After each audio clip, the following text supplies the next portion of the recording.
Erokamano ahinya kwana Mboga Jwang kuom yie mondo bende ukete kaendi J Media man kodi na Jwang Junior chuny boma maduong' ni endi ma Nairobi kama wagoye mbaka go oganda go eki motimo limbe wa pek delicacy mar bende kanyo endi mor kanyakla kod joluo e onagi show wan kani go go bende seche moko yango to kawuono rago kodgi mbaka ewi mantie e kit ngimagi kata bende kanyo endi mago eki ma gin uge ginyalo wacho ne J Media adwa keni machiegni kete mana kaendi chal nade kuma chalo ni nyalo mana ng'isa ni iluongo ni ng'awa Nyinga Boaz Otieno Kech or Boaz Jagingo www.katonja www.katonja Boaz Jagingo joma ng'eny ong'eyi joma ng'eny aparo ni giwinja to pok gineno kawuono gineni e J Media kawuono gineno e J Media komachielo ni endi wan kaendi kod ng'ama chielo abin seche moko yango wamiye kinde mondo oyang nyinge chal nade aonge wach nyingi Onjiri the cricket o den keng pa kambura nyathi gi ng'ato ma pielo komiyo wang'e iwe ni ber otada sitada ogwe kitolo chuny nam ke kudhe machi goni ya gwe kigwel wuoyi ma kodol to dolre ni kidol to wasema na chako onje mano nyingi te in short aneno mondo go mbaka matin kaendi ewi Onjiri kod Boaz usebedo machiegni kaendi kendo chien kanyo neno kaka bende seche moko ngima Boaz ne ok obedo makare kanyo endi nyikora Mboga Jwang Onjiri ere kaka nibiro romo gi Boaz ma sani endi sani kanyakla kode kayo na gisho Boaz beste na kutoka kitambo ok ni sani kaka uniko Boaz beste oganda mang'eny no samoro sani kuromo kode Boaz waseng'ere go higni mang'eny penjo bokoni waseng'ere gi Boaz miaka na mikaka ni miaka mingi. Yes, tumetembea naye mpaka Uganda, tulikuwa tunafanya performance pamoja. Tumeenda naye mpaka Tanzania, tumekutana Tanzania ne watimo kode performance, wasetimo kode performance mang'eny. Yes. Watch on. He's a friend from a long time. Yes. Boaz komachielo inyalo paro ni uromo gi samoro Onjiri iga mane mokalo chien ka Onjiri waseng'ere go more than 7 years ago. Kech ne waromo kata Nairobi kana wan osiepe ne wanyalo romo mwabudhi kuonde ma ji budhegi kendo wago mbaka kaka jo kaunti achiel. Koro Onjiri ok ne kwaromo go nyocha ka Onjiri ne wang'ere go chon. Mana kiyena Boaz ka penjo moko matin sani ka ruoth osetimo ni maber itie makare kendo go kodi mbaka e J Media kaendi samoro inyalo duoko kata inyalo wacho nwa ni chal mari no chalo nade kata bende inyalo wacho ni to ang'o mane seche moko nitie ma samoro kwa ng'eyo joma ne neno kaka wan gi chien kamacha ing'eyo nitiere gik moko ma kosekalo to kichaki wuoye nikech koro ichalo ng'ama dok mana chien sani ok ine ka wan gi onagi show ok wawacho onagi ne to onagi show ni wanyalo time nade mondo dhi maber moloyo ma wantie ni mane monego koro wawuoye nikech kopone wachako wuoye mosekalo to mano koro waketho mosetimore nade kech weche mosekalo mago ok wadonje ahinya kech kwadonje weche mosekalo to mano wadok mana nyuma emomiyo wan waneno mana wa move kwadhi mbele kech ngima to mane ngima samoro nind diere samoro nind dung mane ngima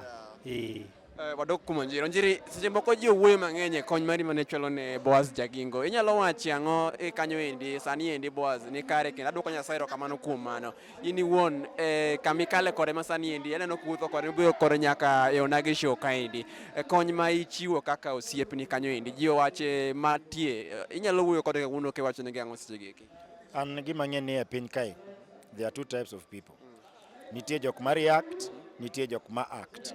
You understand?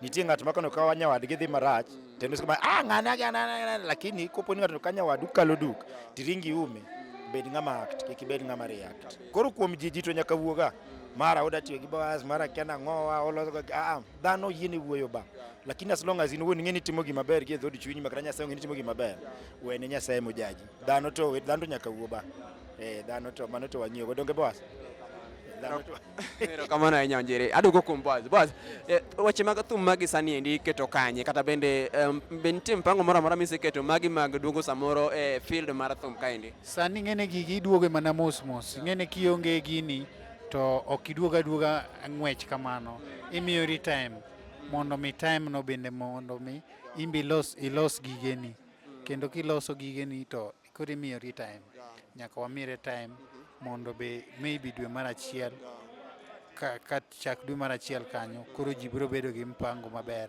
but sani pod ayueyo en pod anyalo mana timo show matin kaka machalo kamagi but kochakore higa manyien to koro ji biro bedo gi program mara maber kabisa. Sani en gi www.katunja.com sani wak. So ka ipo ni in gi mbui, ine mbui anything, www.katunja thumbene teni kanyo. Every other thing, his life history and every other thing are there. www.katunja.com.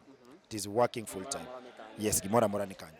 E kony mari mar luongo siepe ma sani ni Boaz ni makare. Ok ang'eyo ni ma en paro ma in wuon mibiro goyo koso ere kaka ne ma endi ochopo mobedo e tim. Basically, Boaz negotiate. You understand? And in fact, Anne was just but one part of it. But friends, Kanunyo ni Boaz too, everyone came in. There are a lot of people, Kina Lavenda Nyajera, Velona Chieng, James Opande, Macadam. So many people came together. Deama, Sophie Jamba, James Luambe. There are so many people. They just decided ni kanga tutuo. Tuwe wabiwa timenade. Wachokre wako. Nyoni makoni ni actors. Act, don't react. You know? Yes, so there are a lot of friends. I'm just but a cog in the wheel.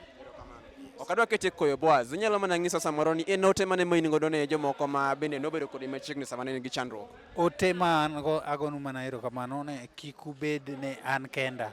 Konyuru kila ng'ata manyalo bedo gi problem abila mondo mi kik bed ni ng'ato nyalo hinyore to dhano nitie manyalo konye. Kuru bed jok moko manyalo konyo kila ng'ato mora manyalo bedo gi problem.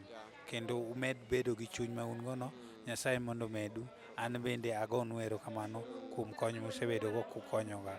Erokamano. Yeah. Samoro onjiri wach mogik ne fans ma bende nyoche bedo go machiegni ma sani endi Boaz ni makare. Nyalo ng'iso ga wach mogik.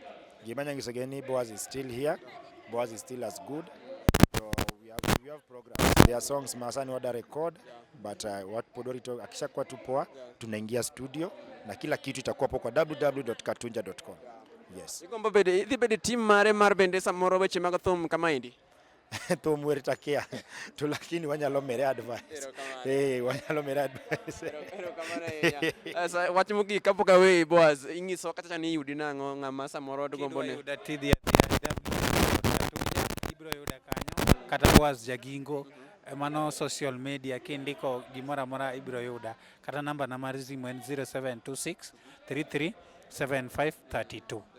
Erokamano. Erokamano kuom loso kod Ajong Junior Maindi ne chenro mar gomba kaka ende kod AJ Media. Uriti masani endi warom kod kendo chenro machal kod Maindi. Erokamano. Asanteni. Erokamano.